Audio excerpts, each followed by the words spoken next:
أبي القاسم محمد وآله الطيبين الطاهرين المعصومين صلوات.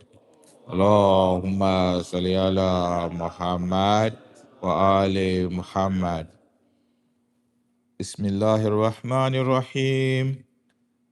لقد كان لكم في رسول الله أسوة حسنة لمن يرجو الله واليوم الآخر وذكر الله كثيرا صلوات.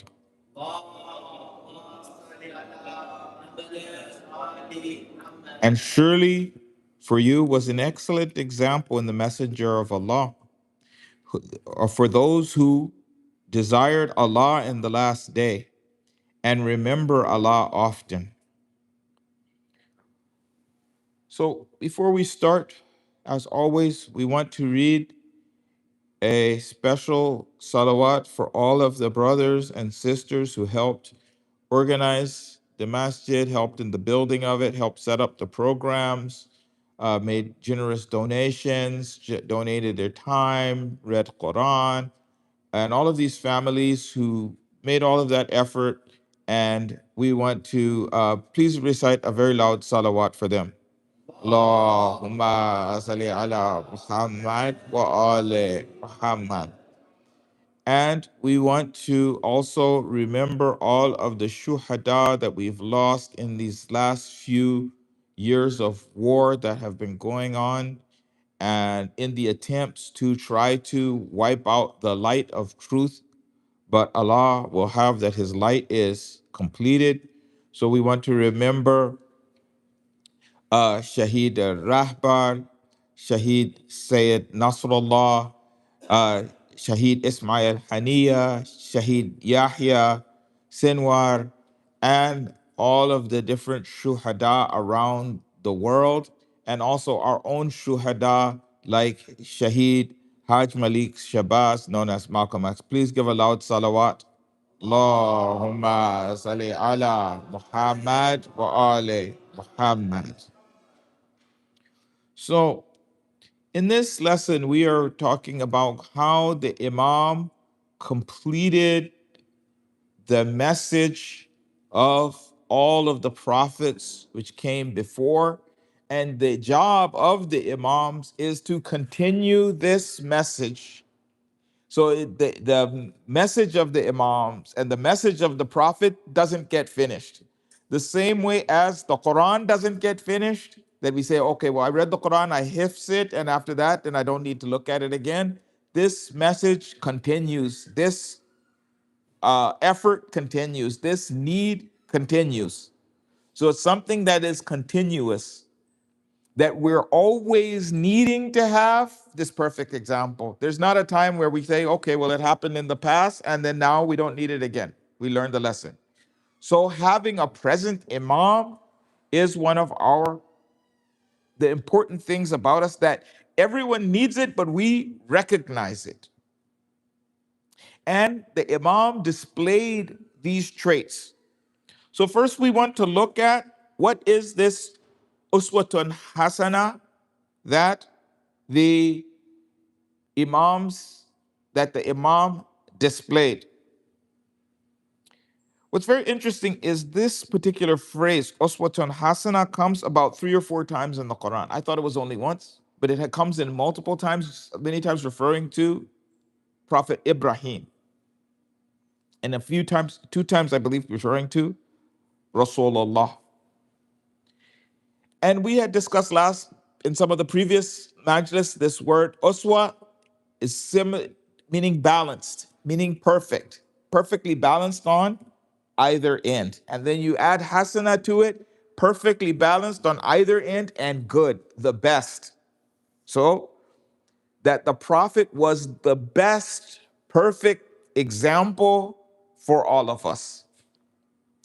And this also opens another door for those who try to go with this theory that they call them Quraniyun, which they say hasbuna kitab Allah. They don't realize that's what they're saying. I even knew some Shias who had this idea, that they think that They say, well, human beings make mistakes and they're not perfect. And so therefore the hadith and things like that, because they can't be 100%, only a few are 100%. We don't need to have that. We should just go with the Quran, and the Quran is perfect. So that means that it's kamil, mani'an, jami'an, which means that it blocks everything else and covers everything. But when we look at the sunnah of Allah and the words in the Quran, no, we are to follow the Prophet himself in his examples, and the Quran does not give each and every last example and dot and detail. One is it doesn't give the example, and the second thing is that the Quran itself does not act the things out. The Quran is a book, and a book doesn't actually, let's say, make salah or pay zakat or have hardships or something. It's an instruction manual, but an instructor needs to carry it out. Because any person can claim X, Y, and Z is a good idea, but to actually do it, maybe you're giving me an idea that cannot be actually done. The second thing is, what is the difference? Many times there's a principle like be good to your parents, something like that. But what does that look like in different times and places?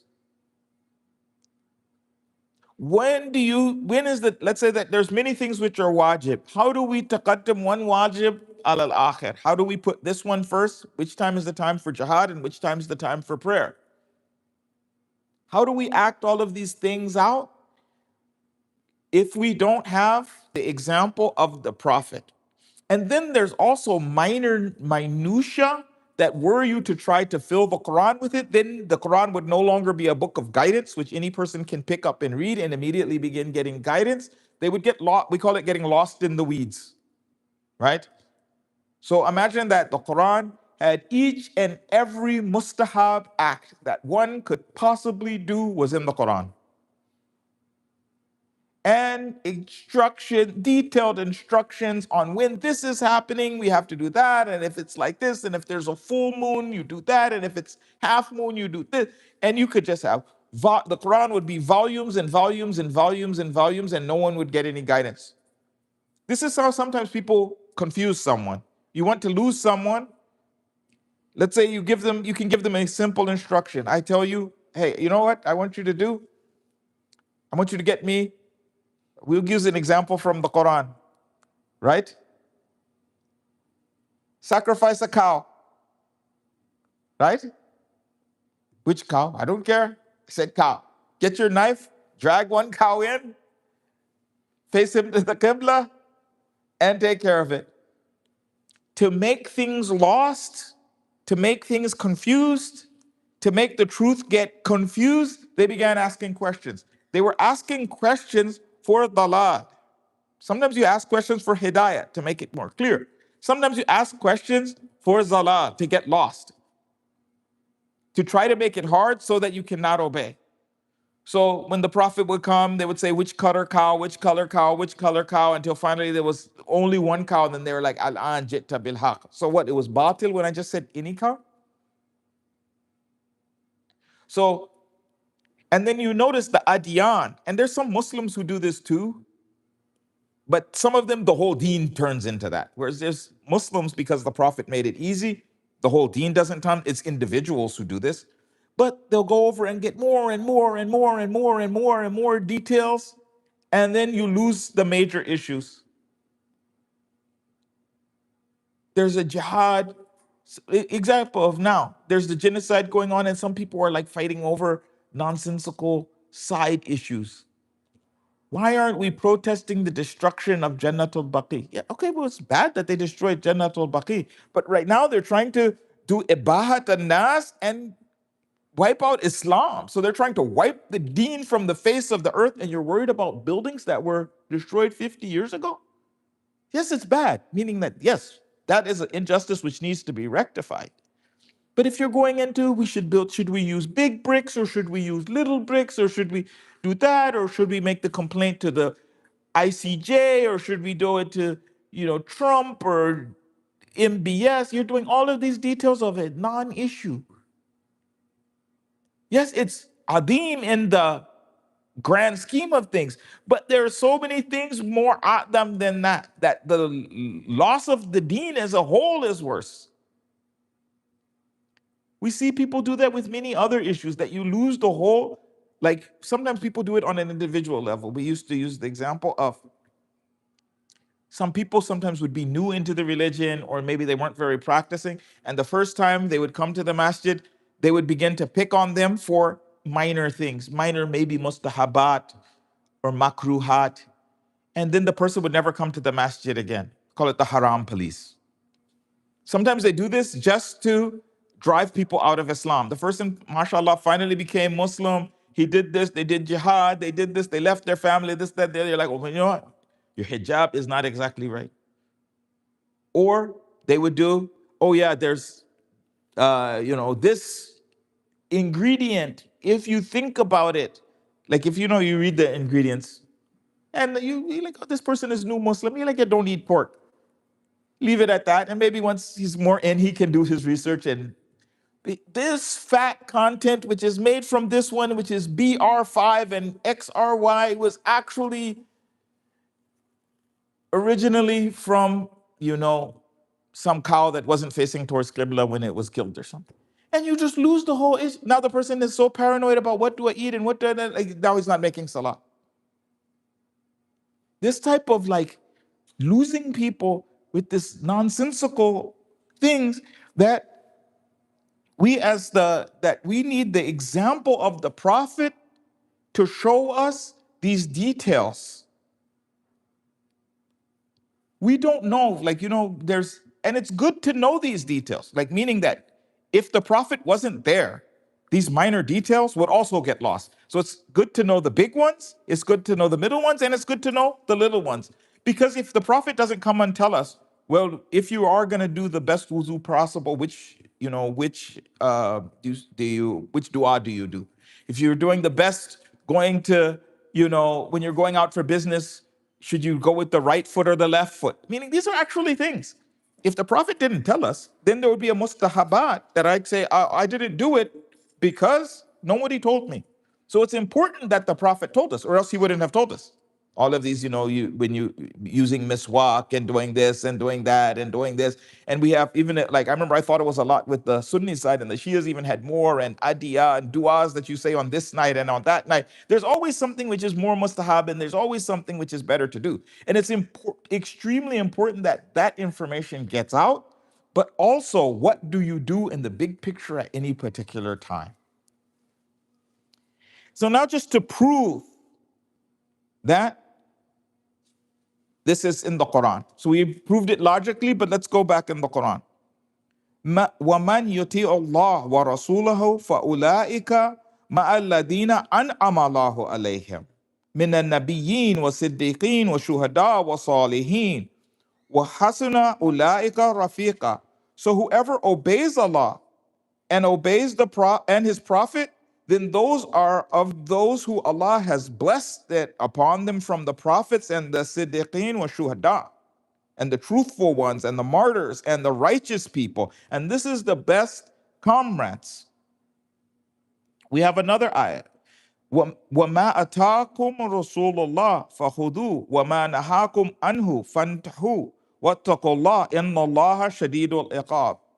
That whatever the Prophet blocks you from it, then stop. And whatever he gives you, take it. And then be aware of Allah, and Allah is harsh in punishment. Now, if the Quran had everything, then why would the Prophet go and ban people from some things and others? No, sometimes the Quran maybe gives it in meaning, but the clarification needs to come from the Prophet. If the Prophet, like there's an ayat that says that the Prophet, that these houses should go towards the poor and this and that and the other. I think this is the beginning of this ayat. But and not be between the prize for the rich. Now, which exact houses? The Prophet has to specify. Which ones, the poor first or the needy first, and how it should be decided? The Prophet has to specify. You can't have all of that in each occasion in the Quran. The Quran gives you the principle, and you have to do.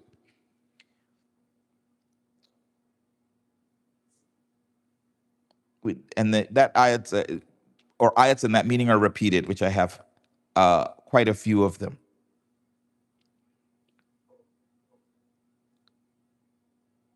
Now, we have also that this exact same verbiage was used for the Ibrahim.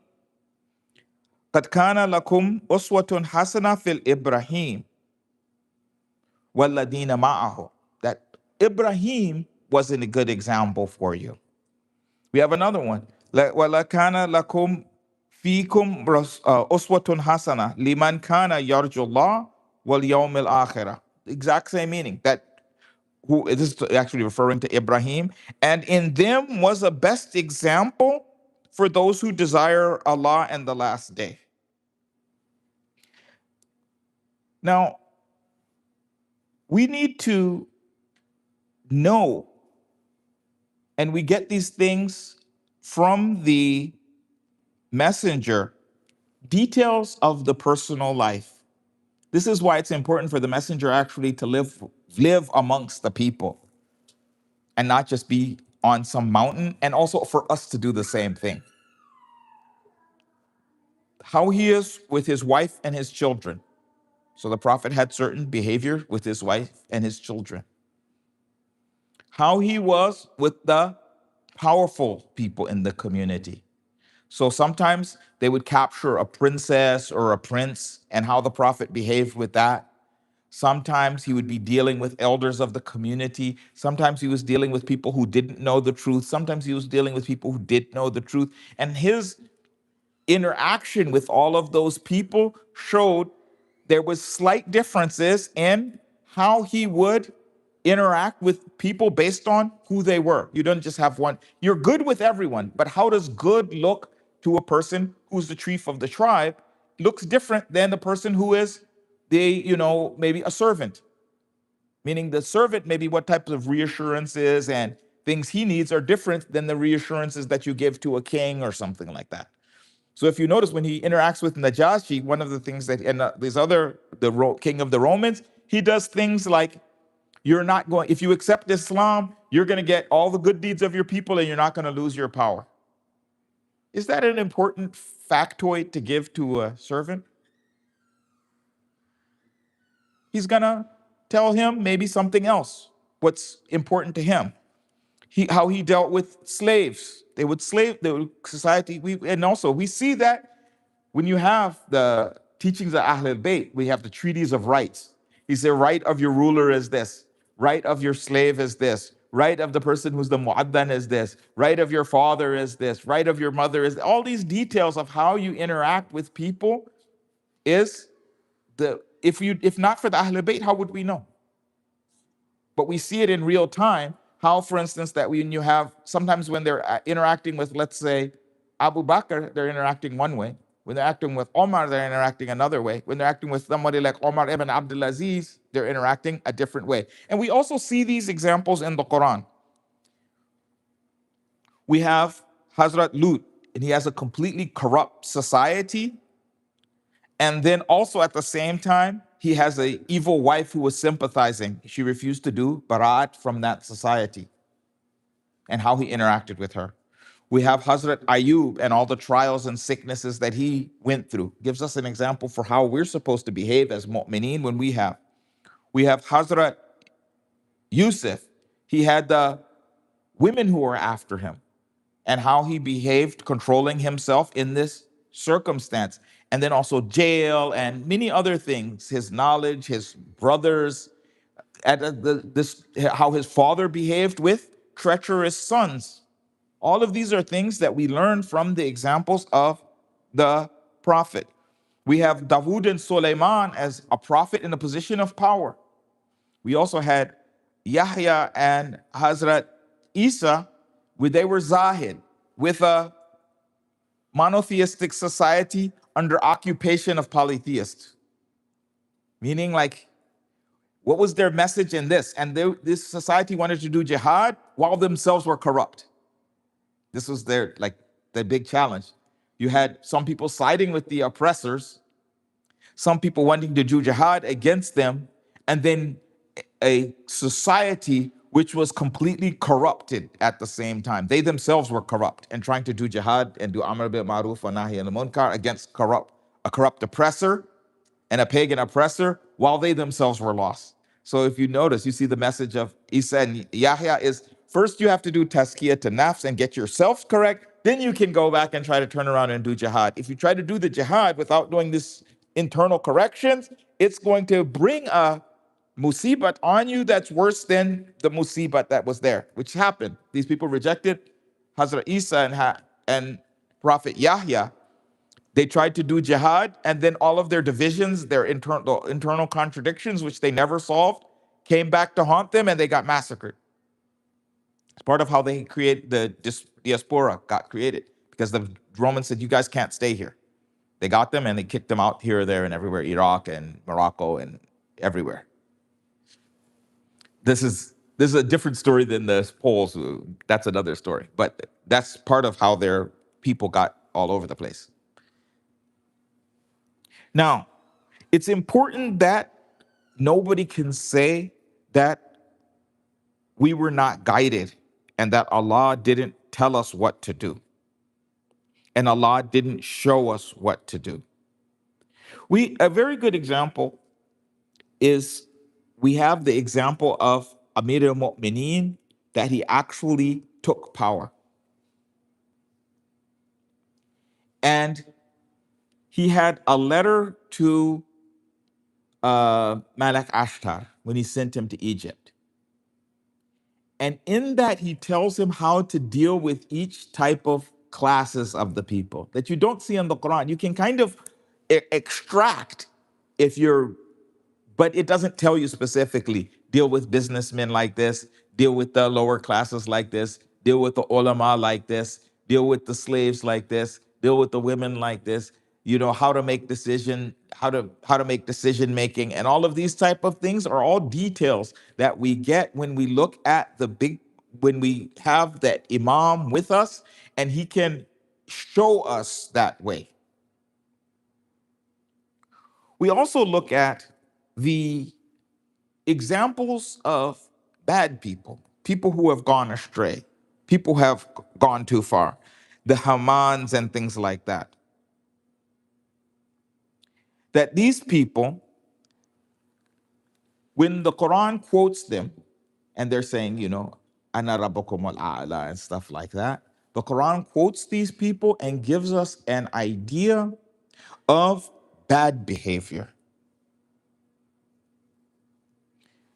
We have a hadith from uh, but from Imam Zain al-Abidin. Allahumma salli ala Muhammad wa ali Muhammad. And he's giving us an example of what good behavior is like.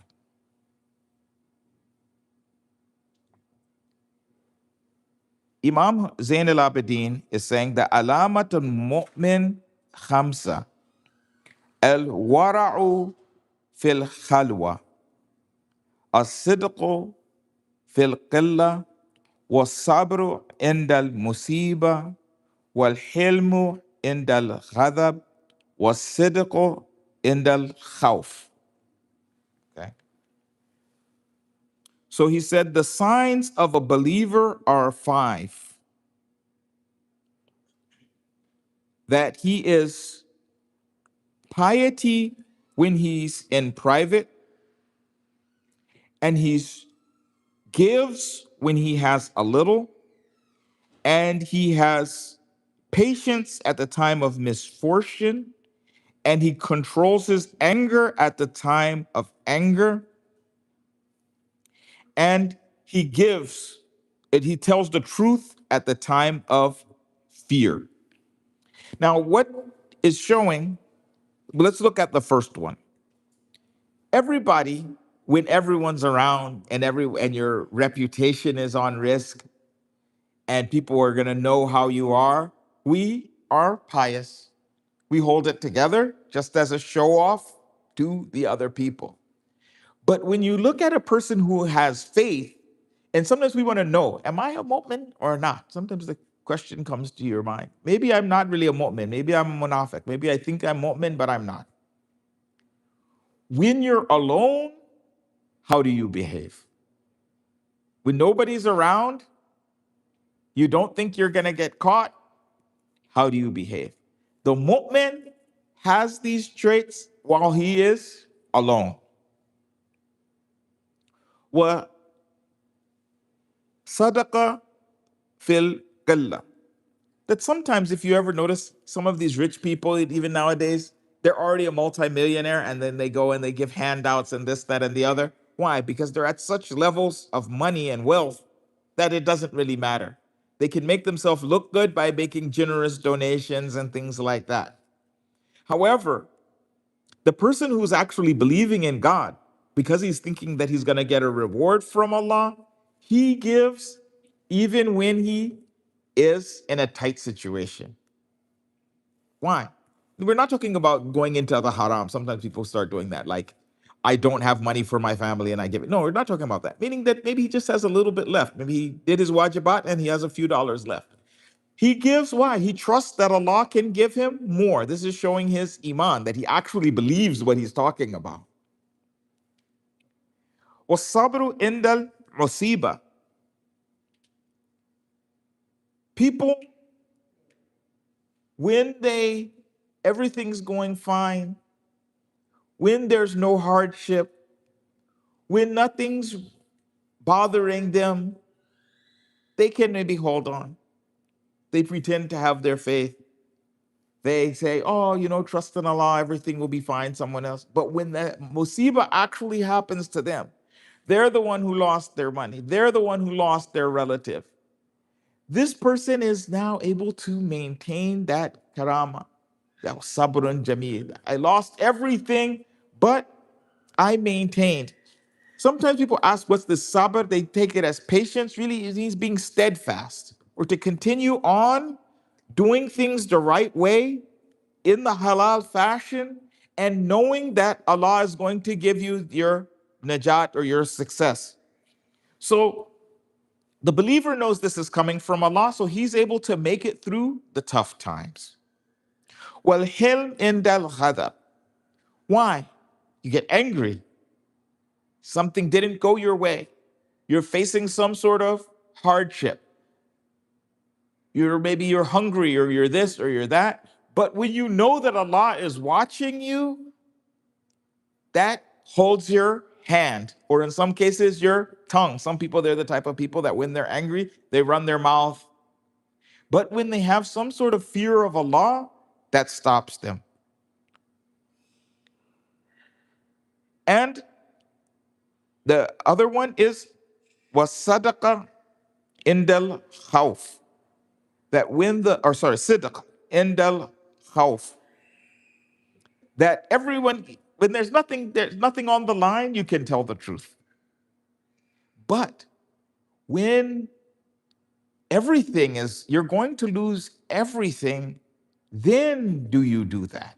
When you'll pay a price for that truth, then do you do that? Now we look at the example of Imam Husayn alayhi salam. Please give us salawat. Allahumma salli ala Muhammad wa ali Muhammad. This is exactly this example. That the Imam was the same whether he was in Medina in an honored position, whether he was commanding troops, whether he was alone, whether he was with the Prophet, no matter what his position is, that when he was under Amir al-Mu'mineen, he was basically like the prince of the town. But he was still just as generous and just as kind in this situation and just as caring in this situation as when he was surrounded by enemies. We see his interaction with Hazrat Hur, that he was forgiving and kind and merciful.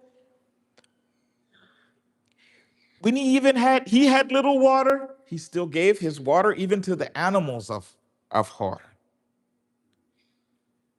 We can obviously see the patience when he was in this musibah, that he was in this tragedy and nothing could shake his faith.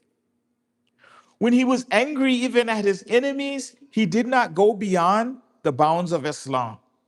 No matter which one of his children he lost or which one of his friends he lost, he did never got so angry that he crossed the bounds of Islam. And then also the ultimate example of telling the truth at the time of fear, that you're surrounded. You could lose everything. It's interesting. There's such a high example from the Imam that we don't even realize, like we don't even imagine that anything else could happen. But these are human beings doing these things.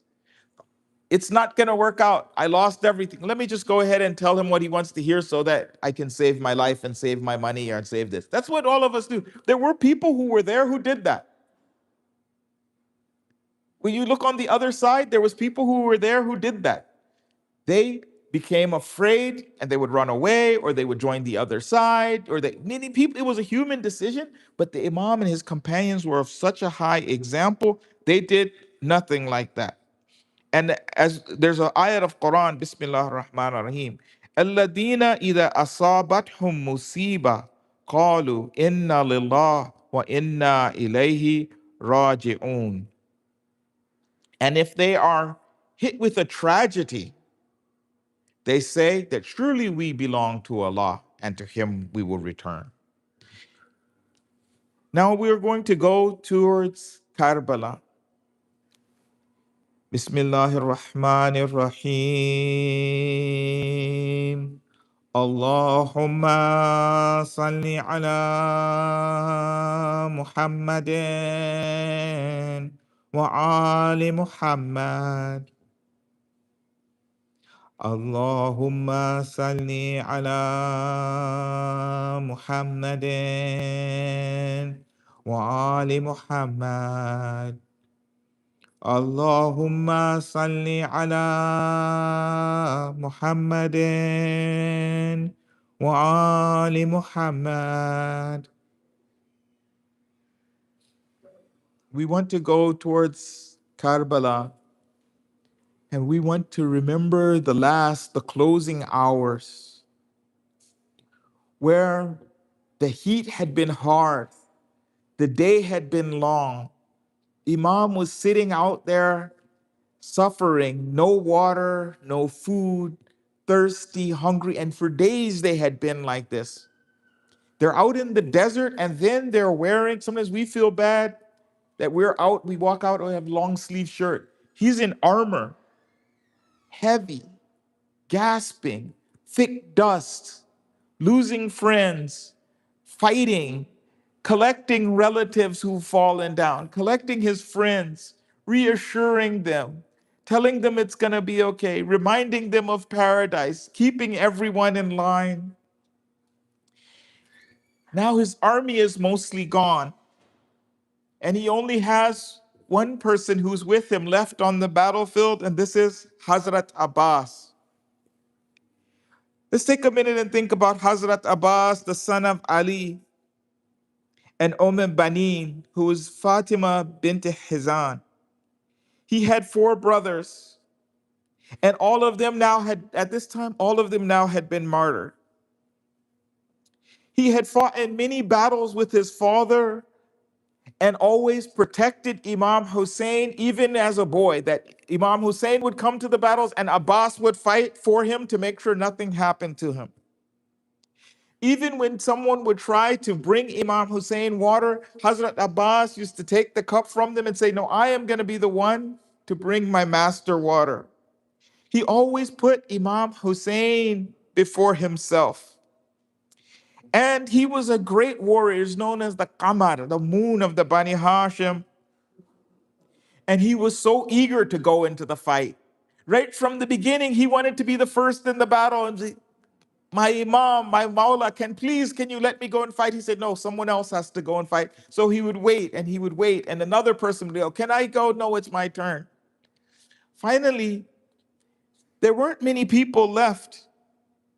Imam was by himself, but Hazrat Abbas felt embarrassed to ask the Imam, can I go and fight? So he stood there next to the Imam, and the Imam knew what he was going to ask. but he didn't say anything.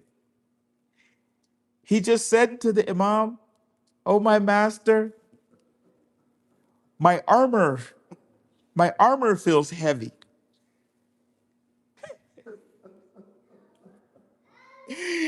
And Imam said, "I know you want to go to fight, but if you go and fight, you're the alamdar, you're the flag holder, and the army will disperse. The army will lose hope if something happens to you." And he said, "Oh, my master, there is no army. We're all alone. Everyone is martyred. Please allow me to go and fight."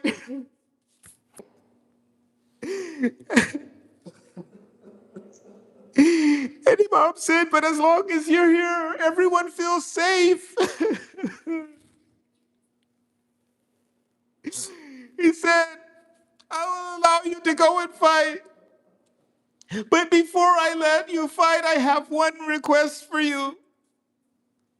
He said, "My children are thirsty. My children haven't had any water for days. My children are crying. Hazrat Abbas, please, can you go and fetch them some water?"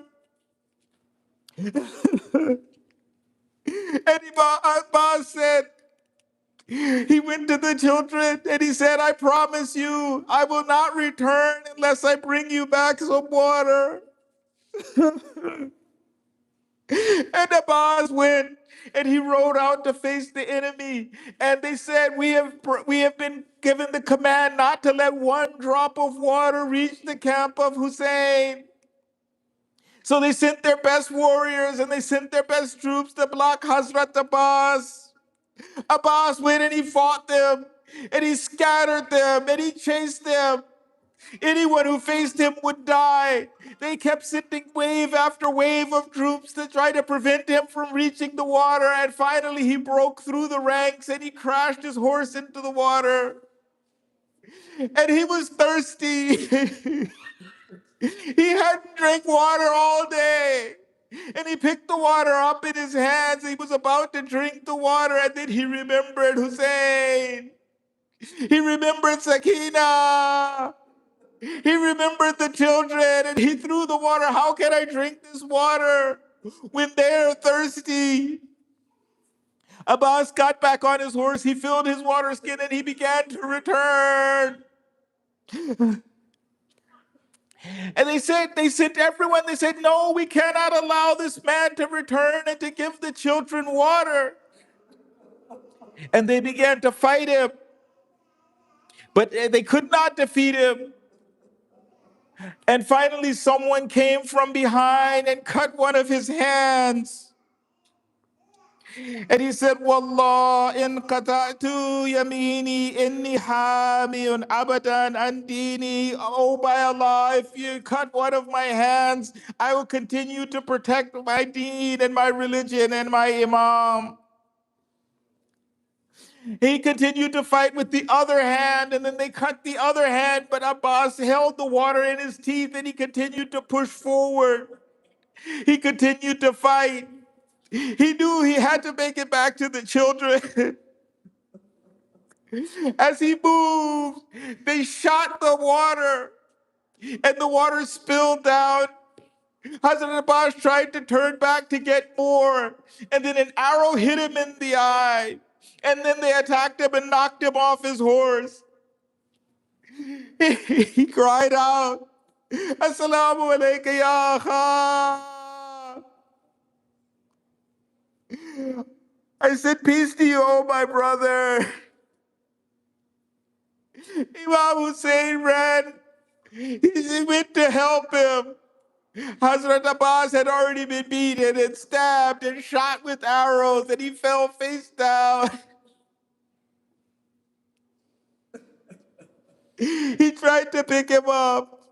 Hazrat Abbas was too heavy. He said, "Oh, my Imam, you can't take me back. I promised the children I wouldn't return without water." I would be ashamed.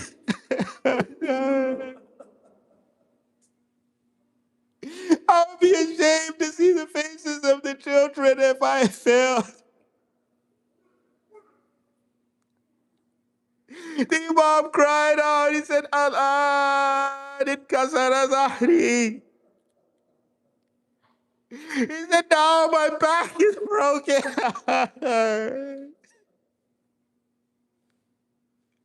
I've lost my brother. I've lost my flag holder. I've lost my support. The world has turned against me. The world is against Imam Hussein. Imam Hussein was now alone.